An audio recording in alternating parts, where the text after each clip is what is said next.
Tsy resaka mampimety aloha fa ohatra te himena reo de swipe eo de manaraka nareo miandra le vidéo mampime fa resaka trangam-piainana sy trangam-piarahamonina mba tena tiako akana conseil aminareo ty. Tsy haiko raha tadidinareo fa 3 taona lasa nisy accident tsy ravina be zay teo a bypass na afatesana ramatoa anankiray niaraka tamin'ny zanany vavy.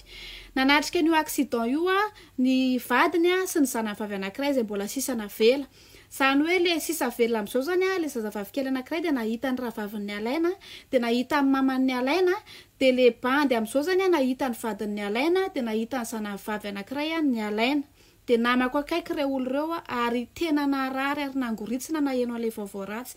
3 taona tsika am'izao 3 taona teoriana tsy misy toy io resak'io maty de maty fotsiny nentina tany amin'ny fitsarana ny raharaha fa nivokatra ny amin'ny fitsarana am'izao de tsy hita akory ny dossier classé tsy misy toyany ny navandoza tsy hitanao hoe aiza izy zao afen'ny zareo any tsy hitanao hoe afany pariva izy zao sa mbola miverina namon'olona indray izy zao tsy fantatro ny toy an'le fiainana ianao nandoha vola nandoha avocat nandany vola ny imagineo hoe ny traumatisme an'le zazavavy am'izao matsiaro an'le accident tam'izany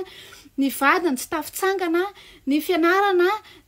tena hoe tsy zara fa miaina izy mianaka am'izao fotoana zao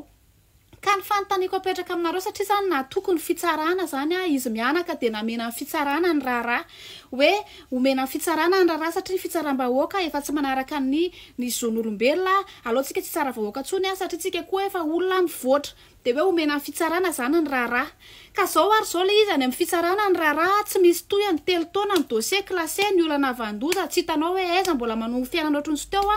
ny vady amanjanako maty sanatria zany ohatra reny fatina liky reny tsy misy toyany fa de hoe maty fotsiny ary tsy cas exceptionnel io fa be de be ny olona mitémoigner ato amiko ato am'izao hoe zay ny vadiny zandrinay maty mamanay maty ohatran'izao tsy nisy toyany ka ny fanontaniako satria tsy azo atao le manao fitsaram-bahoaka nefa iaraha malala koa fa le fitsarana tsy manao arak'izay tokony ataony inona zany zao ny tokony ataontsika amin'ny olombanina firenena tsika tsy afaka manao fitsaram-bahoaka de inona zany ny tokony ataontsika am'izao satria efa be de be ny ka ohatran'izay hoe maty ny fianakaviana fa tsy misy toyany fa le navandoza indray manao menace inona zany zao ny tokony ataontsika mba mangataka conseil aminareo zany hoe inona zany zao ny tokony ataontsika mbola tokony atokony fitsarana ve tsika sa hoe satria fitsaram-bahoaka tsy azo atao de atokony fitsarana zany tsika ve de angina fotsiny ohatr'izao isaky misy maty tsy haiko raha azonareo ny tiako tenena satria misy atezerana te hivoaka be ao anaty koa mahita accident isan'andro de mahita hoe maty ana de tsisy toy antsony